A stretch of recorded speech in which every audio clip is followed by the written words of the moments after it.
당신의 삶을 바꾸는 토크쇼 정치합시다. 지난달에 이어서 다시 인사드립니다.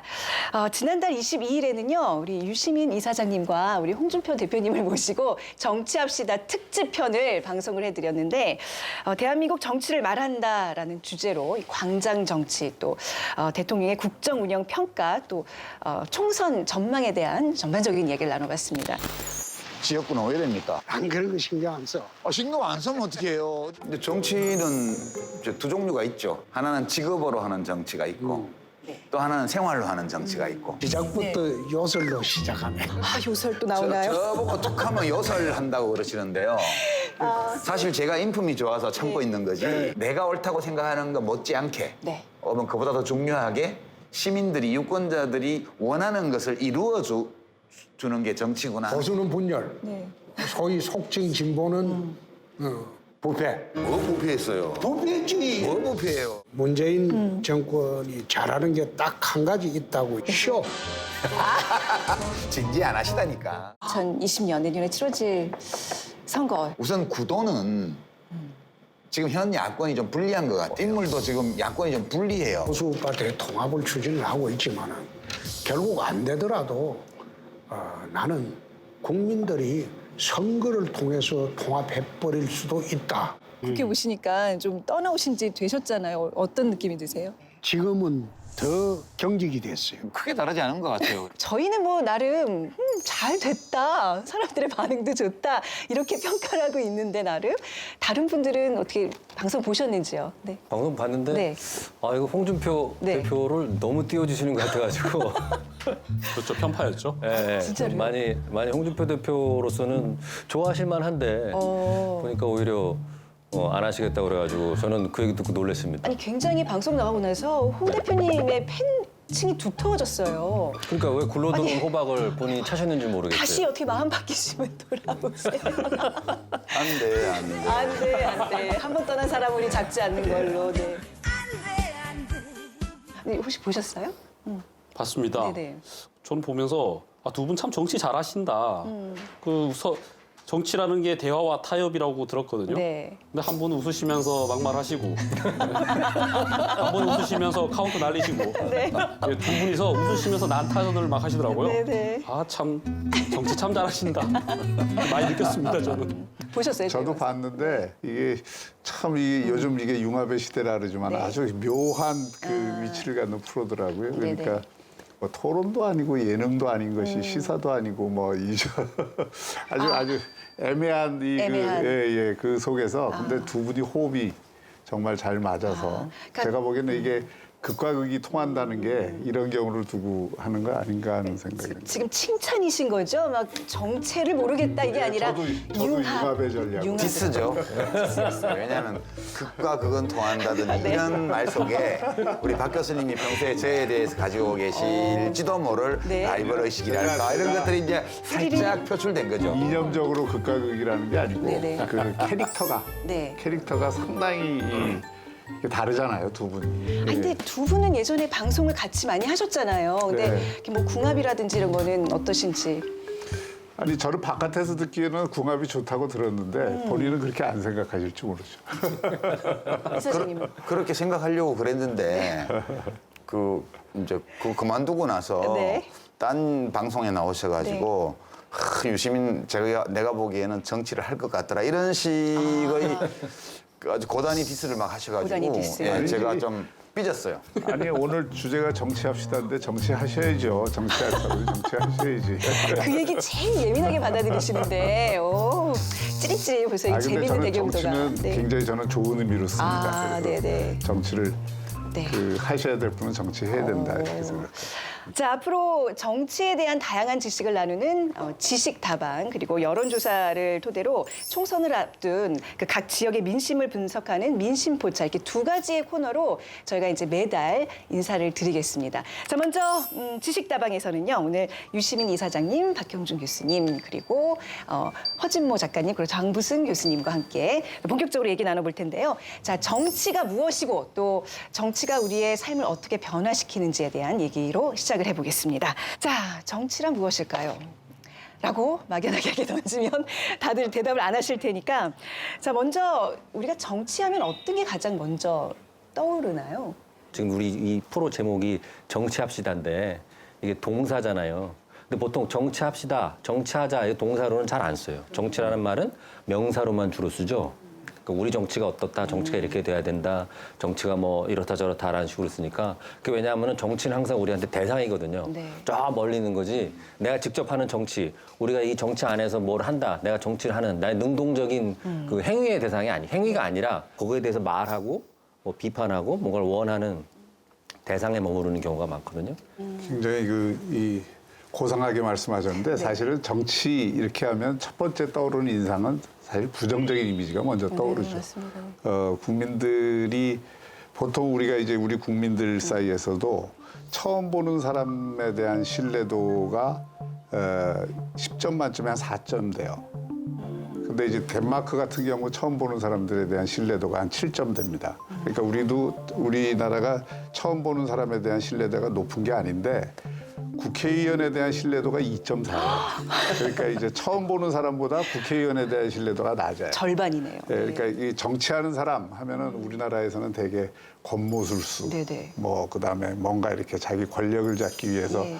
굉장히 어떤 음흉한 이 관계를 꾸미는 사람, 그다음에 보통 상식이 안 맞는 얘기하는 네. 사람, 그리고 뭐 아니 이제 정치하신 두 분이 만말하는 사람, 뭐 이런 이미지로 그런 부정적 이미지가 오히려 이 뇌에 먼저 축적이 돼 있죠. 저는 개인적으로 정치하면 딱 두 가지가 떠올라요. 첫 번째는 선거요.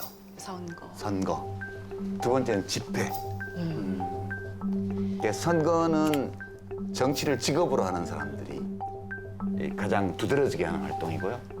집회는 정치를 직업으로 하지 않는 시민들이 자신의 의지를, 소망을 국가에 반영하고 싶을 때 하는 거거든요.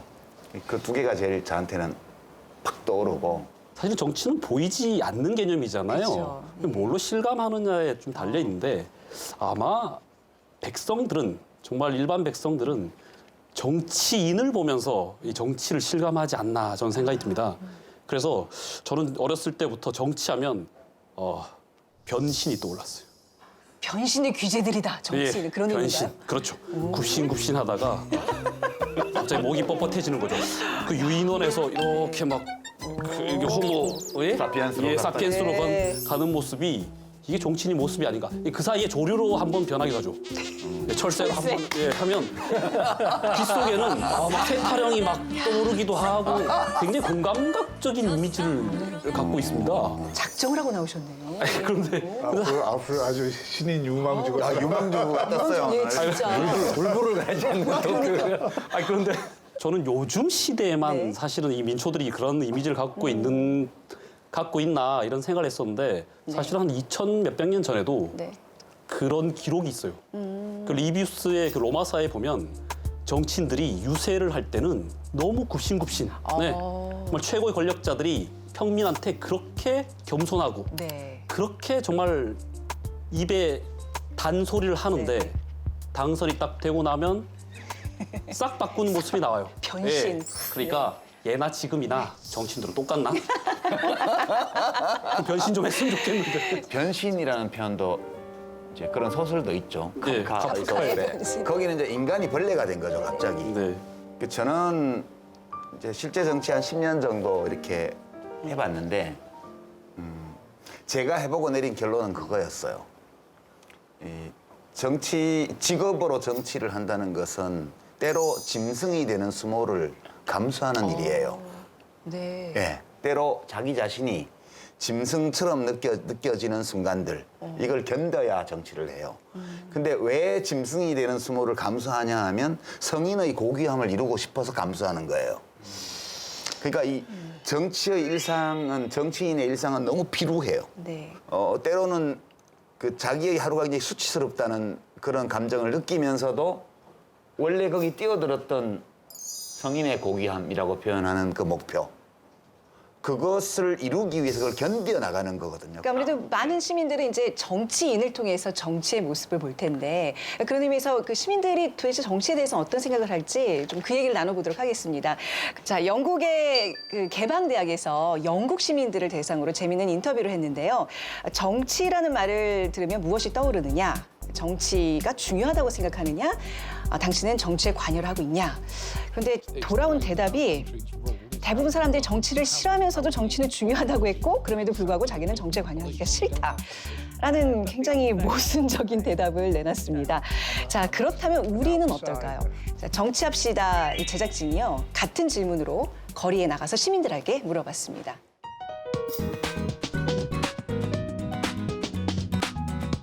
어렵고 좀 혼란스럽다? 어지럽다? 불신. 그냥 관심 없음. 머리가 아프다는 거. 아주 그냥 지긋지긋 같아요. 전에 했던 말을 번복하는 경우도 많고 국민들과 했던 약속들에 대해서 어기는 경우가 많기 때문에 시민들도 서로 생각이 너무 다르고 보는 관점이 너무 달라서 결론도 나지 않는데 서로들 자기 말이 옳다고 하니까 국민을 위해 법안 통과를 해야 되는데 법안 통과를 안 하고 그냥 싸우기만 하는 정치로밖에 생각이 안 들어요.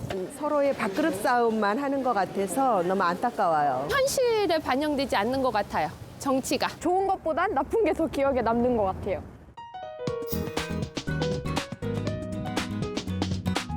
그럼요. 중요하죠. 중요하죠. 중요하다고는 생각합니다. 중요하죠. 아주 몹시 중요하다고 생각합니다. 정치를 잘해 우리나라 사람들 다 행복하게 살 수 있잖아. 사는 전반적으로 개입을 할 수밖에 없고 영향을 받는다고 생각을 해요. 저희를 대표한 사람들이 이제 나란 일을 정하시는 거잖아요. 그런 게 올바르게 이루어져야 이제 저희 세대도 잘 따르게 갈 수 있고. 가장이 잘못하면 가정도 거덜나듯이 살림을 잘해야 되는데 못하면 다 망가지는 거죠.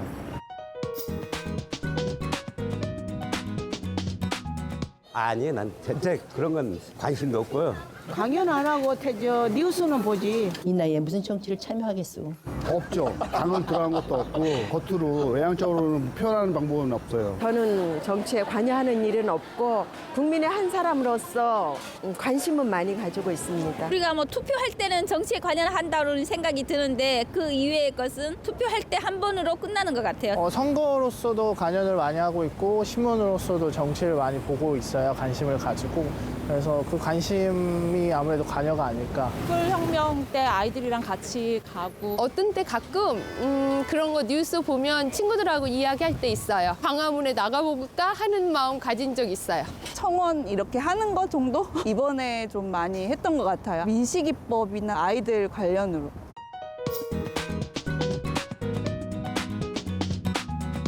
지금 저한테 피부로 와닿는 건 없어요. 뭐 공수처든 뭐든 그 사람 법이지 우리하고는 동떨어진 거죠. 근데 그 하나하나 따지게 되면 모든 게 다 연관이 돼 있으니까 전반적으로 많이 끼치는 것 같아요. 왜냐면 정치에 따라서 뭐 법이 바뀌기도 하니까 그 법에 따라서 우리가 생활하는 전반적인 거에 다 바뀌니까요. 의료 문제와 교육 문제가 지금 우리 실제 생활에서 제일 큰 영향을 미치는 것 같아요. 저희 같은 경우는 학교를 진입해야 되니까 학교 교육법 정도? 가장 큰 거는 일단 월급쟁이로서 임금 문제고요. 제일 와닿는 거는 최저임금 아니면 앞으로의 청년 정책 같은 그런 정책들이 저희가 앞으로 경제 활동을 하면서 어떤 식으로 그 정책이 관여하냐에 따라서 저희가 직접적으로 타격을 받는 게 있잖아요. 소방공무원이 국가직으로 전환된 것들 이런 것들을 봤을 때 정말 정치가 제 삶이랑 굉장히 연관이 많이 되어 있다고 생각합니다. 근데 재밌지 않아요? 정치는 중요하다고 생각하는데 정치는 싫어요, 기본적으로 마음속으로는. 정치에 관여는 안 하는데 내 삶에는 엄청난 영향을 끼치고 있다. 공통적인 대답이었어요. 지금 영국이나 한국의 국민들이 이 얘기한 거를 보면 두 가지를 알 수가 있어요. 하나는 이분들이 정치를 다 정치인을 통해서 이해한다는 걸 하나 알 수 있고, 또 하나는 그 정치인에 대한 이미지가 굉장히 부정적인데 정치는 중요한데 하고, 그리고 자신은 정치를 안 하고 있다고 생각을 해요. 이 점이 저는 굉장히 재밌는 점이라고 보는데, 정치는 정치인들이 하는 거.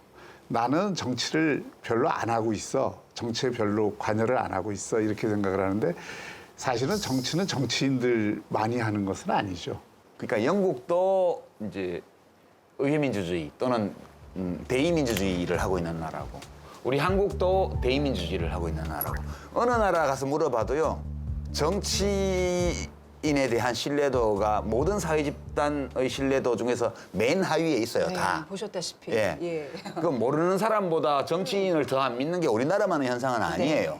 인류 역사 국가 발생 이후에 국가 발생을 10,000년 전으로 보면 9,800년 동안 완력이나 돈 많은 자가 국가를 운영했어요. 그 겨우 200년 전부터 지금 우리가 사는 이런 국가 시스템이 뭐 프랑스에서부터 시작이 돼가지고 퍼져가지고 지금 21세기 들어와서 넓어져서 우리도 여기 왔어요. 네, 우린 100년도 채 안 됐고. 우리는 100년이 뭐예요? 네, 우리는 그렇죠. 이제 70년 정도밖에 안 됐죠. 그것도 제대로 한 게 아니고 제대로 하기 시작한 건 30년밖에 안 됐어요. 네, 네. 그러니까 300년 한 나라에서도 정치인들이 저렇게 욕먹는데 30년밖에 안 해본 우리가 욕먹는 건 너무 당연한 거다. 그렇게 이제 일단 저는 받아들이고. 저는 개인적으로는 정치가 위대하다고 생각합니다. 뭐 역사 얘기를 다시 한번 하면 10,000년 전에 우리가 돼 있다 그랬잖아요. 그 10,000년 동안에 뭐 제가 하나 그 유발 하라리가 얘기한 거긴 하지만 침팬치 10마리하고 사람 10사람이 싸우면 항상 침팬치가 이겨요. 근데 이 사람 1000사람과 침팬치 1000마리가 붙으면 사람이 이겨요. 그러니까 이게 이제 유명한 그 이야기인데 그 이유는 인간은 협력의 질서를 그 만들면서 사는 거거든요. 10,000년 전에 인간의 국가 또는 부족 공동체가 한 2,000개 있었다 그러는데 지금 전 세계에 뭐 국가라고 하는 게 유엔에 등록된 게 220개지만 실제로 국가다운 국가 그 많은 사람들이 사는 국가를 기준으로 하면 몇십 개밖에 안 되잖아요. 그리고 협력의 질서는 굉장히 넓어졌잖아요. 그러니까 그 안에 수많은 갈등과 전쟁과 이런 걸 겪었지만 인류 역사는 그런 협력의 질서를 강화하는 쪽으로 왔고 이 협력의 질서를 만들어 온 게 사실은 정치입니다. 그리고 정치라는 거는 각가지 다른 생각을 가진 사람들. 그 민주주의를 하면 할수록 서로가 이해관계가 다르고 감정이 다르고 이 생각이 다른데 그 다양한 생각들을 힘을 가진 군주나 뭐 과두의 몇몇 사람들이 전제나 독재를 하는 것보다 그 다양한 사람들의 의견을 모아갖고 그거를 오케스트라 지휘자처럼 하나로 모으는 것. 만약에 그렇게 모을 수 있다면 그것만큼 위대한 일은 없다. 이 생각을 해야 되고요. 그런 위대한 정치를 할 수 있는 사람들을 국민들이 원하는 거죠. 근데 우리 현실 정치가 항상 그런 수준에는 다 못 미치기 때문에 사람들의 기대 수준은 높고 현실에서 보는 거는 그와는 다른 면모를 보니까 실망을 하게 되고 그게 분노로 또 이렇게 그렇게 자연스러운 현상이네요. 만약에 저런 인터뷰에서 모두가 우리 정치는 훌륭합니다. 저는 정치를 너무 좋아합니다. 이거는 그런 대답이 나왔다면 나올 수가 100% 없죠. 조작인 그러면 거죠. 뭐 어디 전체주의 국가 그쵸, 뭐 전체주의 살고 있는 국가죠. 거죠. 네. 사실은 민중의 행태도 역사적으로 놓고 보면 되게 좀 웃긴 면도 있습니다. 10,000년부터 지금까지 민중한테 저렇게 정치를 좀 참여해 주세요. 관심을 가져주세요라고 요구한 적이 없습니다. 정말 얼마 안 됐지 않습니까? 말씀하셨듯이 기껏해야 200년? 그것도 일부 나라에서나 200년이죠. 그렇게 피를 흘리면서 정치 참여하지 말라고 할 때는 싸우고 피 흘리고 난리 쳐놓고는 하라고 하니까 안 해요. 그거 안 한다고 뭐라 그래, 자꾸. 네. 그런데 영국, 프랑스도 마찬가지입니다. 지네들이 먼저 했잖아요. 왕 모가지 자르고 별짓 다 해놓고는 관심이 없대. 예. 그런데 이게 2000년 전에도 마찬가지입니다. 2000년 전에 그 아리스토텔레스의 아테네 정치사를 보면 그 아테네 직접 민주 정치가 굉장히 직접 막 자발적으로 이루어진 것도 있지만 그 아리스토텔레스의 그 아테네 정치사에는 귀찮아가지고 굉장히 안 나가려고 하는 것도 있거든요. 그래서 일당 줬어요. 예, 그래서 페리클레스가 돈도 주고 별짓 다 한 거예요. 네, 그래서 지금이나 그때나 똑같습니다. 그런데 저는 아까 나오셨던 분들이 전 적당하다고 생각해요. 왜냐, 저렇게 좀 적당한 관심을 갖고 생업에 종사하려고 대의민주주의 하는 거거든요. 그렇지. 그렇습니다. 네, 직업 정치 뭐 좀 더 잘하라고 하는 겁니다. 네, BC 2세기에 그리스 사람이었다가 로마로 잡혀간 학자가 있어요. 폴리비오스라는 사람이 있는데 이 양반이 이렇게 보니까 같은 시기에 BC 508년, 510년쯤에 로마랑 그리스가 같이 민주정을 시작하거든요. 그런데 로마는 잘 되고 그리스는 로마에 잡아먹혔어요.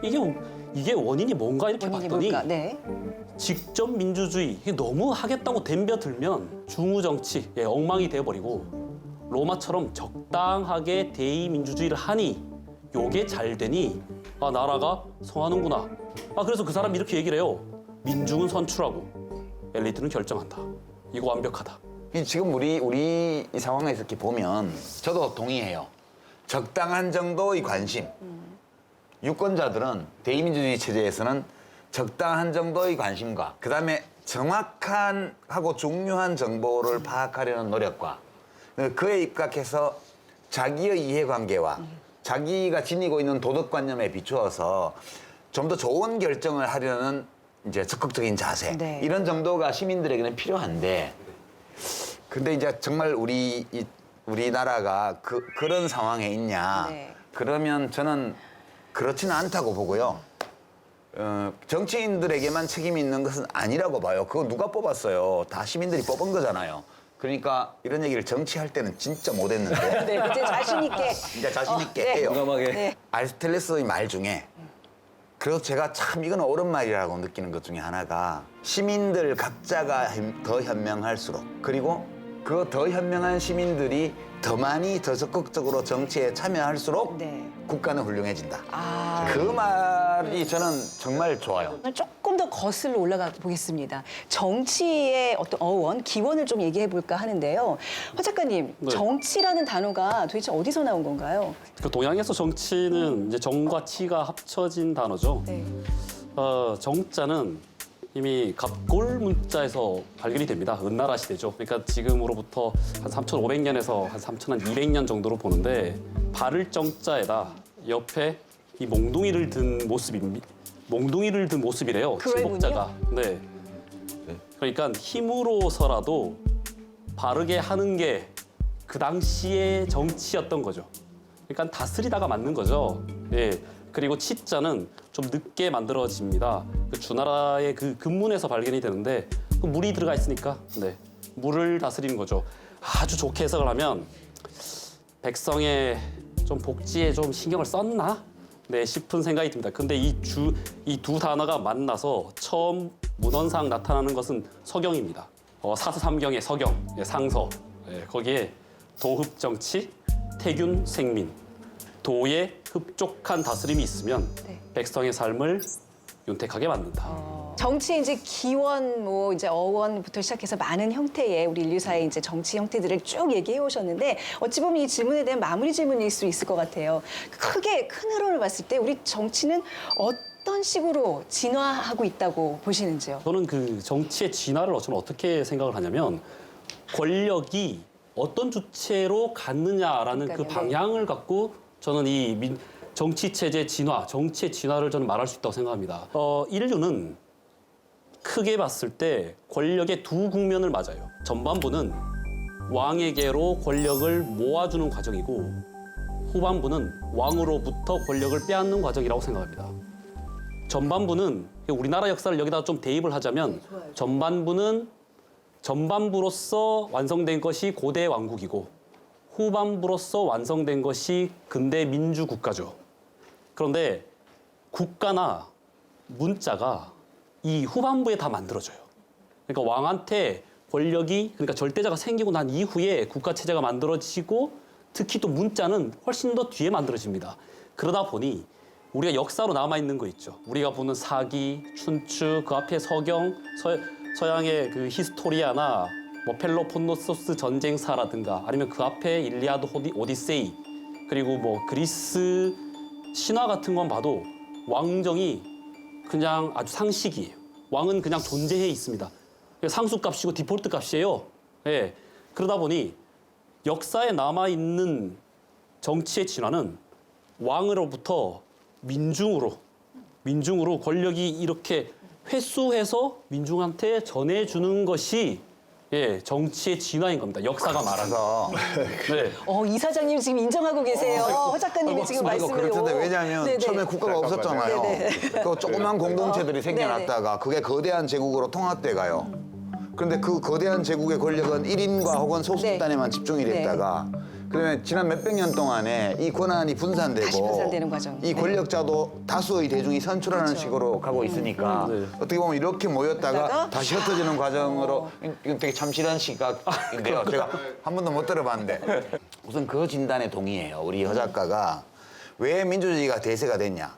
민주주의를 하는 나라가 전쟁에서 이겨서 대세가 된 거예요. 나치 독일과 일본 천황제 일본 그 군국주의가 전쟁에서 이겼으면 온 세계가 다 지금 천황제 시대예요. 예, 저도 그렇게 생각합니다. 네. 그럼 그 체제가 더 우수하다고 평가받았을 거야. 그럼요. 그럼 우리는 앉아가지고 왜 천황제는 군국주의는 인류 문명의 대세가 되었는가 이런 거 토론하고 있을지도 몰라요. 그러니까 정치 체제 사이의 경쟁은 어떤 정치 체제를 가진 나라가 가진 공동체가 다른 정치 체제를 가진 공동체를 힘으로 눌렀느냐 그걸로 결정 났고요. 네. 그러면 제 질문은 이거예요. 원래 그럼 왜 2차 대전에 승리를 거둔 이 나라들은 왜 하필이면 대부분이 거의 다가 이런 정치 제도를 갖고 있었을까? 이런 정치 제도가 그 나라가 전쟁에서 전체주의 국가를 상대로 해서 이기게 만드는 어떤 경쟁력을 가지고 있었다면 그 경쟁력의 원천은 뭐냐? 그걸 잘 보자는 거예요. 만약 우리 민주주의가, 우리 정치가 그런 것이 살아있다면 저는 우리 정치에 대해서 긍정적인 시선으로 볼 수 있다고 봐요. 저는 살아있다고 보거든요. 근데 막 정치를 비판하는 분들, 이런 분들을 보면 그게 다 죽고 없는 것처럼 얘기를 한다고요. 그러니까 시민들은 이 정치에 대해서는 불만을 더 높게 가질 수밖에 없는 거예요, 지금. 네. 그러니까 저는 우리가 잘하고 있다고 생각해요, 기본적으로. 한국 정치는 잘하고 있다. 제가 이제 아주 지금 좋은 토론 지점들이 생겼는데 저는 한국 정치 진화하고 있다. 전적으로 동의합니다. 네.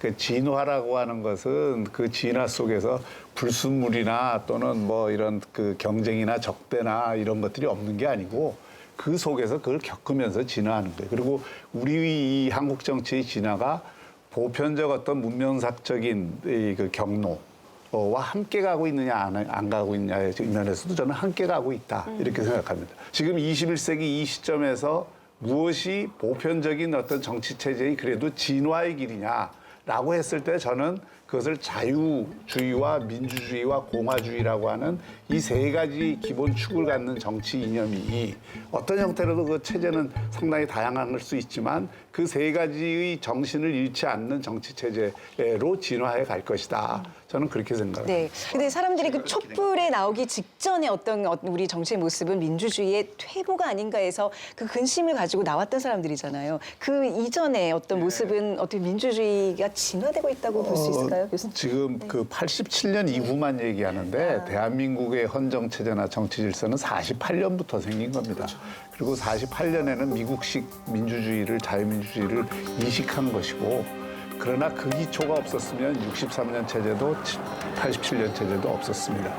민주주의의 진화를 얘기할 때 우리가 경제 발전과 이걸 분리하고서 생각할 수가 없어요. 민주주의만 아무리 잘한다고 해서 국민 삶이 안 좋아지고 번영이 이루어지지 않으면 그 민주주의도 결국은 퇴락하거든요. 그러니까 민주주의와 경제 발전을 함께 이룬 거의 유일한 나라가 식민지 경험을 가진 나라 중에 대한민국입니다. 그래서 대한민국 역사 자체가 사실 놀라운 거고요. 그러나 이 한국 정치를 제가 지금 볼 때 굉장히 우려하는 것은 그것은 결국 리더십의 문제가 있다. 민주주의를 위협하는 것 중에 제일 저는 큰 위협이 자기 지지층에 아부하는 정치라고 생각을 해요. 모두가 그렇게 하죠. 표를 얻기 위해서. 그런데 그것을 뛰어넘는 것을 보여줄 수 있어야 민주주의가 저는 진화가 있다고 생각하는데 지금 그 틀에서 조금도 못 벗어나고 있는 거. 그것이 자꾸 민주주의에 대해서 우리가 그 많은 국민들이 이 우려를 하고 또 국민들 입장에서 보면 이거 제대로 되겠느냐라는 생각을 품게 되는 원인이 되는 거죠. 네. 어느 대통령이 내가 지금 이렇게 하는 것은 내 지지층을 위한 것입니다라고 누가 말을 해요. 누구나 다 그것이 자기를 지지해 준 사람들의 철학에 맞을 뿐만 아니라 이것이 옳은 길이라고 생각해요. 아니 그러니까 저는 정치인들의 진위를 그렇게 함부로 의심하지 말자는 거예요. 대통령이 나와서 특정 정파의 수장 대표로서 후보로 출마해서 그 성향의 유권자들의 지지를 받아서 당선이 됐어요. 그러면 그 얘기는 무슨 뜻이냐 하면 국가의 발전 방향에 관한 그 후보자의 소신과 유권자들 다수의 의견이 일치했기 때문에 그 사람이 대통령이 된 거예요. 그 대통령은 이렇게 가는 것이 내가 후보 시절부터 쭉 해왔던 정책 조합의 방향이기 때문에 큰 틀에서 이걸 지켜나가면서 일부 보완하겠습니다. 다 그렇게 얘기를 하죠. 근데 이제 그것이 지지층을 바라보는 정치라고 누가 얘기를 하냐 하면 그 반대 진영에서 그리고 그 대통령을 싫어하는 언론인들이 지식인들이 그런 식으로 공격하는 거예요. 저는 이 담론이요. 지도자는 뭐 지지층만 봤으면 안 된다든가 이 논리를 가지고 모든 대통령들이 하는 거를 다 그런 식으로 공격해 왔어요. 근데 역사적으로 그 자기 지지층만 바라보고 하는 정치를 한 리더 가운데 훌륭한 리더로서 평가받는 사람들이 얼마나 있어요? 거의 없어요. 그리고 위대한 지도자라고 평가를 받는 사람들은 다 지지층뿐만이 아니라 국민 전체를 통합하려고 노력한 지도자들이 그게 링컨이 됐든 루즈벨트가 됐든 그 뒤에 트루먼이 됐든 미국 역사만 보더라도 그런 것이고요. 그러니까 이게 지지층으로부터 지지를 받았다 그래서 지지층에 너무 지나치게 구속되는 거. 이것은 사실은 국민의 대표들이 국회의원이든 대통령이든 가장 피해야 될 문제예요. 자, 당신의 삶을 바꾸는 토크쇼 정치합시다 함께하고 계십니다. 이 프로그램의 사실 이제 의도는 우리 국민들이 정치에 대해서 정치가 내 삶을 밟고 하는 어떤 그런 신념을 갖게 해드리고자 좀 도움이 되고자 하는 그런 시간인데 이렇게 정치가 어렵네. 정치 무슨 얘기인지 모르겠어 하면 그 정치적인 그 요즘 효능감이라 그러더라고요. 정치 효능감이 더 떨어지는 게 아닌가 싶어요. 정치 효능감 얘기 요즘 많이 하잖아요. 그 얘기를 좀 본격적으로 또 해보겠습니다. 이게 뭐 학문적으로 나온 단어인가요? 좀 이제 보통 외적 효능감, 내적 효능감 이렇게 좀 나눠서 설명하는 경우가 있어요. 여러 가지 이제 그 정의하는 방법이 있지만은, 그러니까 내가 내 스스로 생각해봤을 때 나의 교육 수준이라든가 어떤 나의 어떤 그 능력이라든가 이런 것들이 어떤 정치에 내가 생각하는 정치에 대해서 영향력을 미칠 수 있다라고 생각하면은 내가 내적인 효능감이 있는 것이고, 반대로 외적 효능감은 뭐냐면은 이게 정치인들을 바라보거나 정당, 정치 제도를 봤을 때, 정치 기구들을 봤을 때, 저 사람들은 내가 뭐라고 얘기하면 좀 이렇게 반응을 보인다, 들어준다라는 느낌을 내가 가지고 있으면은 내가 외적 효능감을 느끼는 것이고, 내가 무슨 얘기를 해줘도 저 사람들은 뭐 나한테 신경도 안 써. 네. 이런 생각을 하면은 외적 효능감이 못 느끼고 있는 거예요. 네. 그러니까 이게 두 개를 합쳐서 우리가 정치적 효능감이라고 그럽니다. 그런 경우가 사실 좀 합리적이 아닌 경우도 많아요. 그렇겠죠, 네. 우리 국대 축구 선수들이 슈팅했는데 빗나갔다. 맞아요. 그러면 그런 얘기 야, 많아요. 그거밖에 못 차네. 내가 차도 그만큼 차겠다. 이런 식의 내적 효능감이 네. 있을 수도 있어요. 그러니까 저 내적 효능감 지표가 꼭 객관적 사실을 반영하는 건 아니에요. 이 효능감이라는 게 기본적으로 심리학에서 개발된 개념이에요. 네, 네. 그러니까 사람들이 자기 자신을 토론을 어떻게 이만큼 생각하는지. 우리 보면서 KBS 정치합시다 뭐냐. 내가 나가서 해도 저거보다는 잘하겠다. 이러면 굉장히 토론의 내적 정치, 제적이 왜 나갔어? 내적 토론 효능감이 높은 사람이죠. 내가 너가 웬만한 정치인 못지않게 나도 네. 정책 결정에 참여할 만한 능력이 있고, 네네. 그리고 내가 이렇게 시민으로서 발언을 하면은 정치인들이나 정당에서 좀 관심을 가져주는구나. 네. 이런 생각을 가진 사람이 많아지면 많아질수록 네. 그 사회는 정치 효능감이 높은 사회인 거죠. 네. 다 최근에 그 이제 국내에 있는 정치 연구소가 10년간 우리 국민들의 정치 효능성을 추적 조사한 결과를 이제 발표했는데 생각보다 그 정치 효능감이 굉장히 최근 들어 굉장히 급증을 했다는 결과가 있었어요. 그러니까 아무래도 이제 권위적인 정부 이후에 요즘에는 뭐 국민청원도 하고 그렇죠? 광장 정치도 하고 이런 영향이 있는 것 같은데 그 올라갔다는 거에 대한 다 동의는 하시는죠? 네. 그 시민적 덕성 가운데 제일 중요한 이 덕목이 참여입니다, 사실은. 참여를 통해서만 정치에 대한 관심이 늘어나고 또 정치에 대한 이해도 높아지고 또 자신의 의견을 어떤 식으로 전달할 건가도 분명해지잖아요. 근데 지금 우리가 살고 있는 환경을 보면 이런 소통 기술이 워낙 발전해 있기 때문에 사실은 이 참여의 기회나 참여의 공간이 굉장히 확대돼 있는 편이고 또 우리 사회의 민주주의 그 발전 수준이 굉장히 높기 때문에 저는 뭐 광장의 정치도 하나의 그 참여의 수단이라고 생각을 하고 뭐 다양한 형태의 어떤 이 참여 기회들이 열려 있기 때문에 또 지금은 뭐 사적인 그 SNS 상에서도 정치적 의견 교환이 상당히 활발하게 일어나잖아요.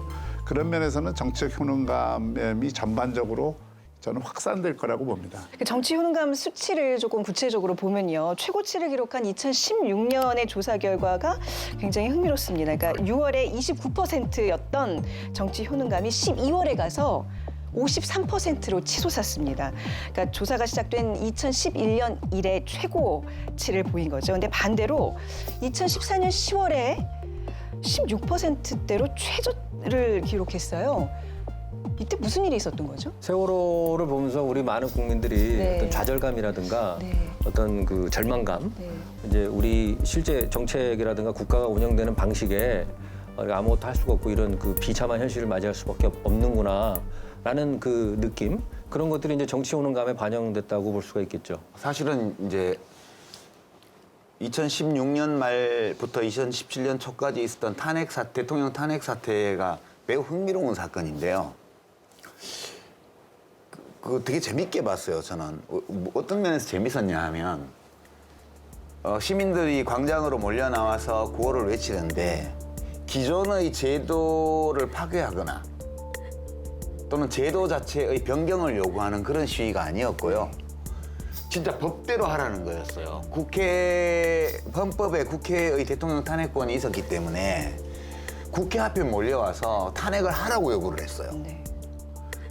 그리고 국회의원들이 그 집회뿐만 아니라 각종 여론조사 기관에서 하는 여론조사 결과를 보니까 8대2 정도의 비율로 탄핵 여론이 압도적으로 높았단 말이에요. 그러니까 국회의원들이 그 요구를 받아들인 거죠. 그래서 국회가 가지고 있는 헌법상의 탄핵권을 행사를 한 거고요. 그러니까 시민들 입장에서 보게 되면 탄핵 저지선을 당시 집권당이 가지고 있었는데도 시민들이 온오프라인에서 자신들의 결집된 의사를 표현하니까 네. 국회가 움직여서 대통령의 직무를 정지시켰다. 이게 굉장히 큰 경험인 거예요, 말하자면. 우리 손으로 뽑았던 대통령인데 국민들이 들고 일어나서 물러나게 하고 이 절차를 스스로 했다는 그런 성취감? 이런 것들이 이제 정치에 대한 관심과 참여 의사 이런 것들을 확 올려놓은 것이 아닌가. 그리고 그 올려놓은 원인을 우리가 심리적으로 설명할 때 정치 효능감이 커졌다 이렇게 보는 거죠.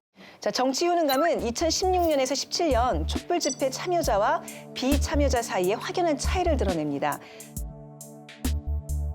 비슷한 맥락에서 저 그래프를 보면은 2019년 9월, 네. 2019년 9월에 저기 좀 높게 나타나잖아요. 요거는 이제 그야말로 조국 그리고 사태 아마 10월 달 가면은 네. 더 높게 나타났을 네. 거예요. 왜냐하면 그것도 마찬가지로 조국 장관이 네. 물러났잖아요. 저 때가 조국 사태 그 한가운데 있었고, 그러니까 이제 국민들의 정치적 관심사가 집중되고 거기에 대해서 국민들이 어떤 식으로든 의사를 표현하고 그 표현된 의사가 어떤 식으로든 정치에 반영이 된다고 했을 때에는 효능감이 전체적으로 올라갈 수밖에 없죠. 그러니까 되게 재밌는 게 이제 조국 장관 사퇴를 요구했던 쪽에서는 드디어 사퇴시켰다.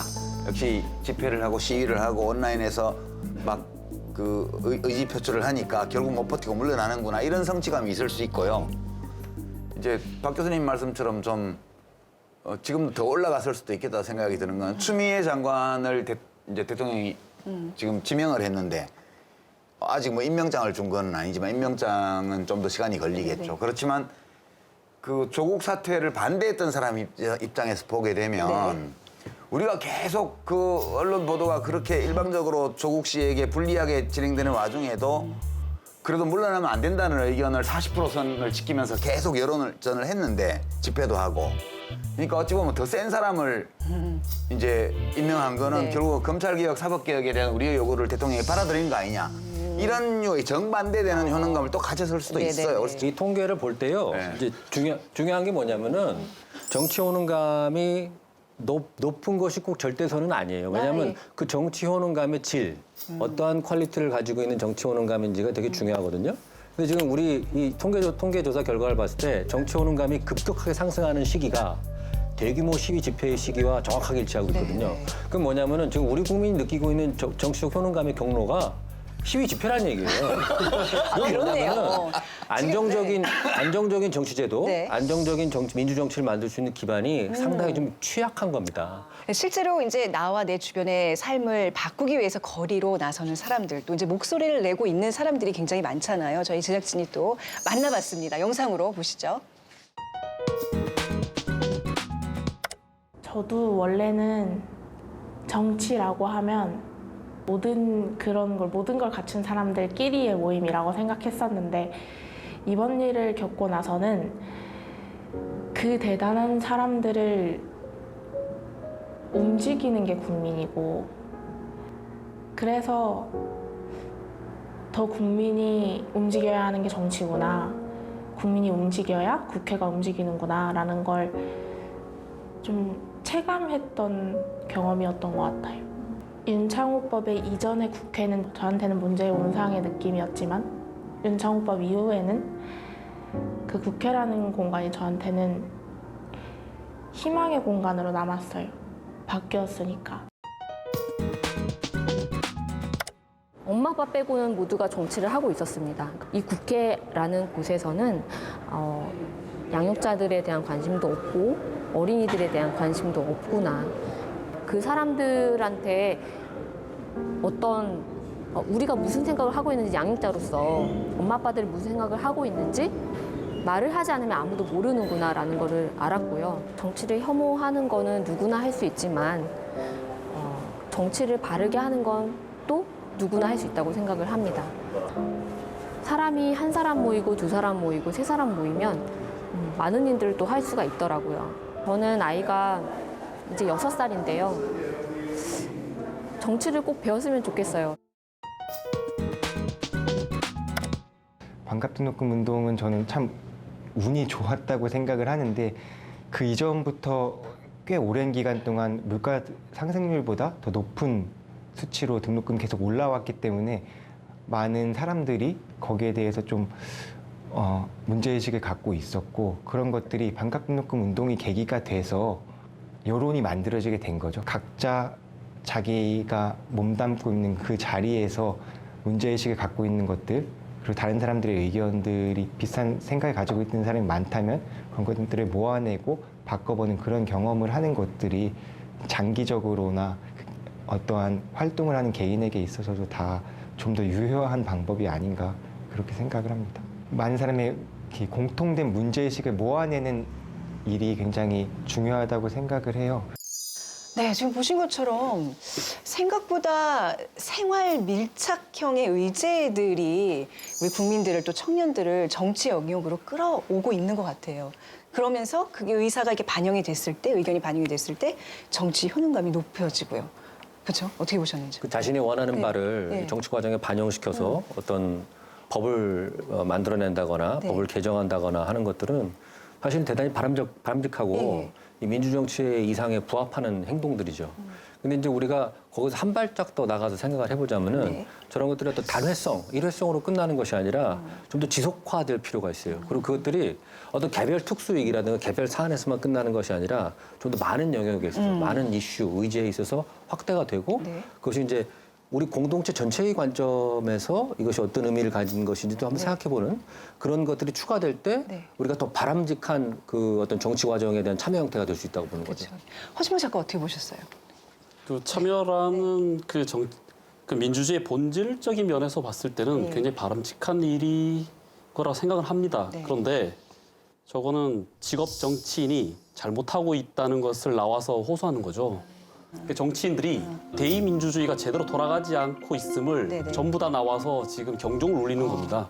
그러니까 정치인들이 사실은 정치라는 것이 그 법과 제도의 이 고지식한 면을 중간에 윤활유가 되어서 잘 돌아가게 만들려고 하는 건데 정치인이 막 법에다가 호소하고 고소하는 그런 일이 벌어지고 있는 잘 안 돌아가고 있는 대의민주주의를 네. 정치 효능감 차원에서 야 내가 하겠다 이러면서 나타난 거라고 볼 수 있죠.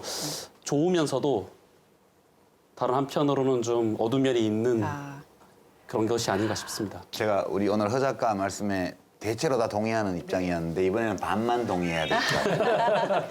네. 약간 이제 우리 사고방식에는 일종의 목적론적 사고방식이 있어요. 목적론적 사고방식이라는 건 무엇이 있다, 걔가 왜 있냐, 뭐를 위해서 있다 이렇게 해서 단순히 생각하는 거예요. 되게 널리 알려진 조크인데 엄마는 나한테 맛있는 밥을 해주려고 있다. 우리 집 멍멍이는 나하고 재밌게 놀아주려고 있다. 우리 아빠는 왜 있는지 모르겠다. 그게 조크인가요? 네, 이런 게 이제 현실 아닌가요? 목적론적 네. 사고에서 오는 건데 네네.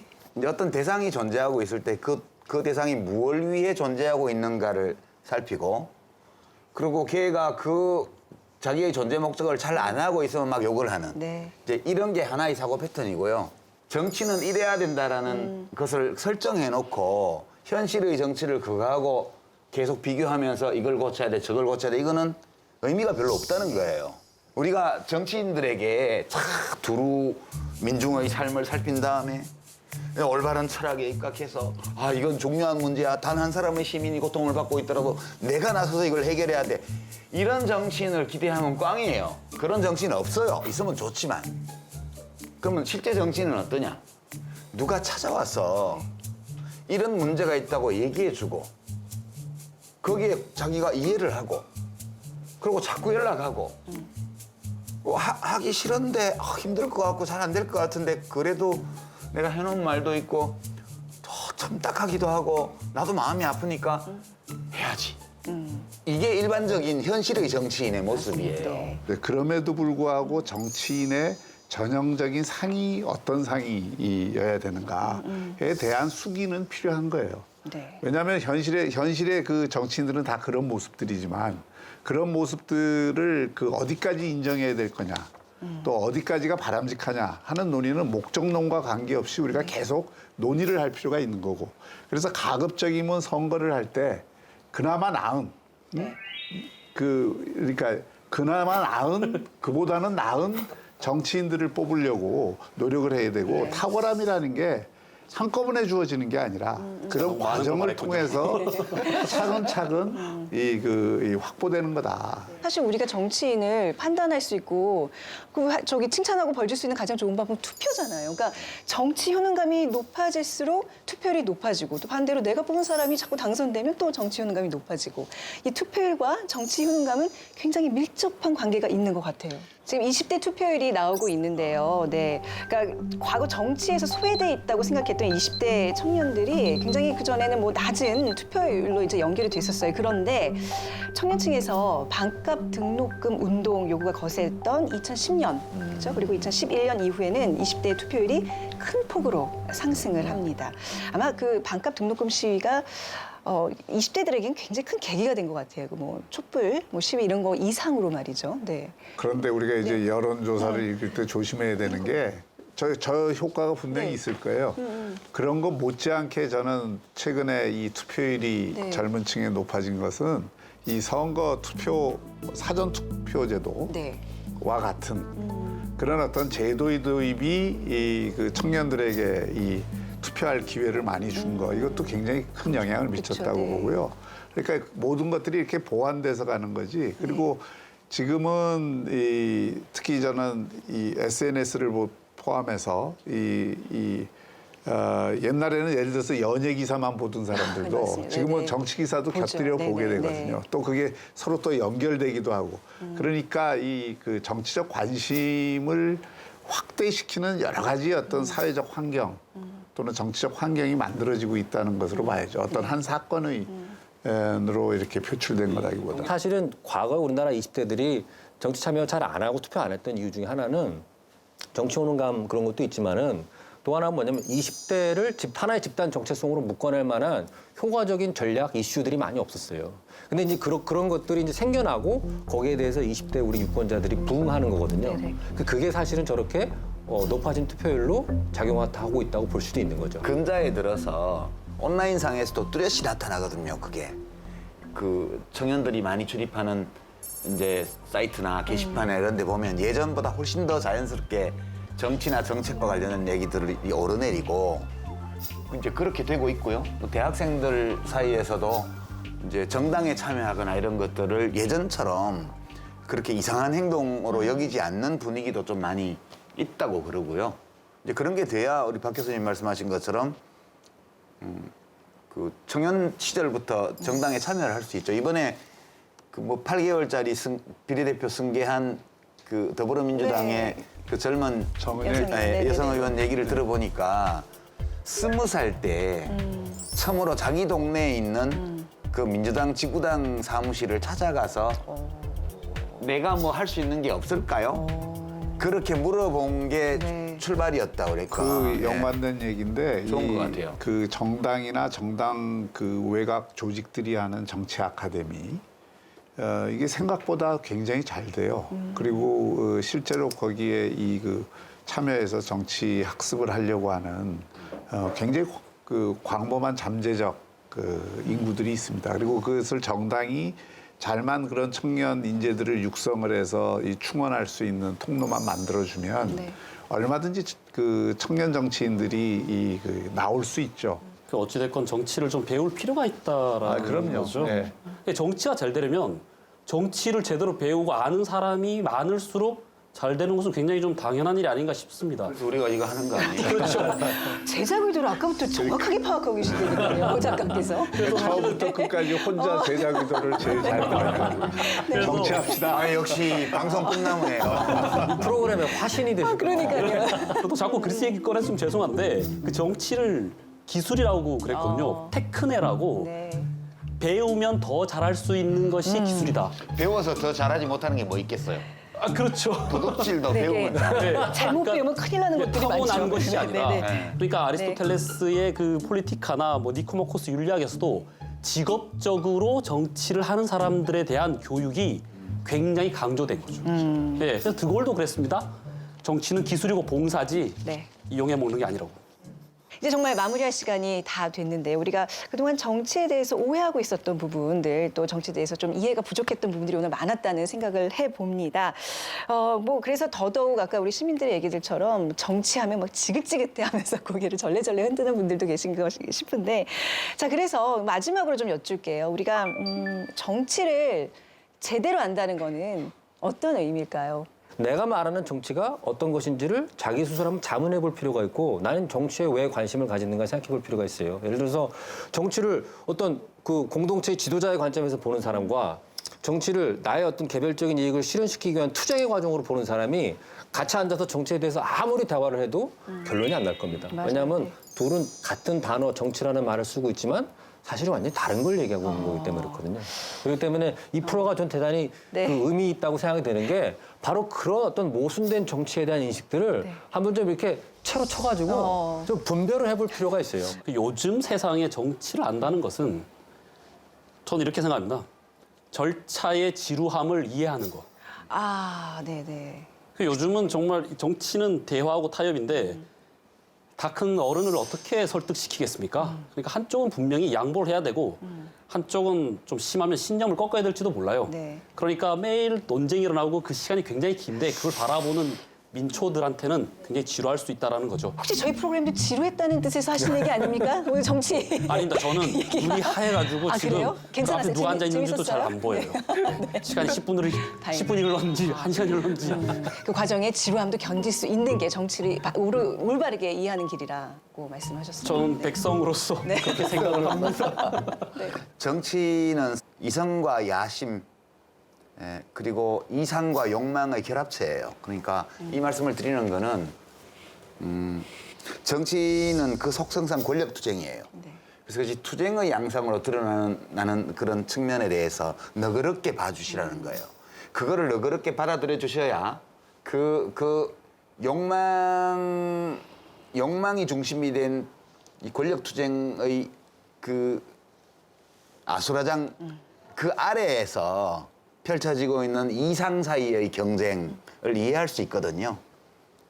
그래서 정치는 한편으로 정책 경쟁이고 동시에 다른 한편으로 진짜 야수적인 권력 투쟁이거든요. 그래서 저는 둘 다를 긍정하자. 어느 하나만을 바래가지고는 그런 정치는 현실에 존재하지만 어떨 때는 권력 투쟁만으로 이루어진 정치는 그거는 파탄이고요. 그리고 이상끼리의 경쟁으로만 이루어지는 정치랑은 현실이 존재하지 않아요. 그래서 저는 이 둘 다를 보고 둘 다를 껴안고 유권자로서 그리고 이제 관심과 참여 이걸 하자 이렇게 좀 제안 드리고 싶어요. 저는 그걸 이 정치가 추함을 통해서 아름다움을 추구하는 행위라고 생각을 합니다. 사실 정치에는 대단히 추한 면들이 많죠. 그걸 현실로 인정하지만 그러나 정치의 본질, 본령은 사실 내 삶을 결정하는 과정이에요. 그 삶을 어떤 식으로 행하고 어떤 식으로 자기 삶이 조건지어지고 그 삶이 어떤 식으로 나아질 것인가를 일차적으로 결정하는 것이 정치입니다. 그래서 이 정치의 중요성을 이해하는 게 우선 저는 가장 중요하다고 보고요. 그 정치의 중요성을 이해한다면 이것을 남의 일로 남겨둘 수 없죠. 네. 내가 참여해야지. 그리고 내가 관심을 가져야 되고. 그리고 가능한 한 우리 공동체의 의사결정이 각 분야에서 어떤 것이 보다 바람직하고 보다 상대적으로 나은지에 대한 자기 판단을 갖도록 노력을 해야죠. 이것이 저는 정치 학습이라고 보고요.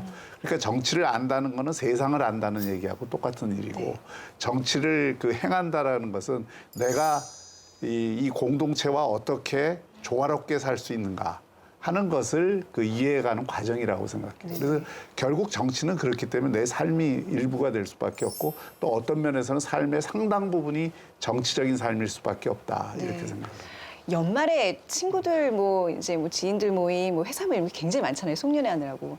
근데 술 마시고 식사하면서 하는 가장 대표적인 이슈가 정치 아닌가요? 아니요, 그쵸? 우리 나이 되면 다 건강. 그러시군요.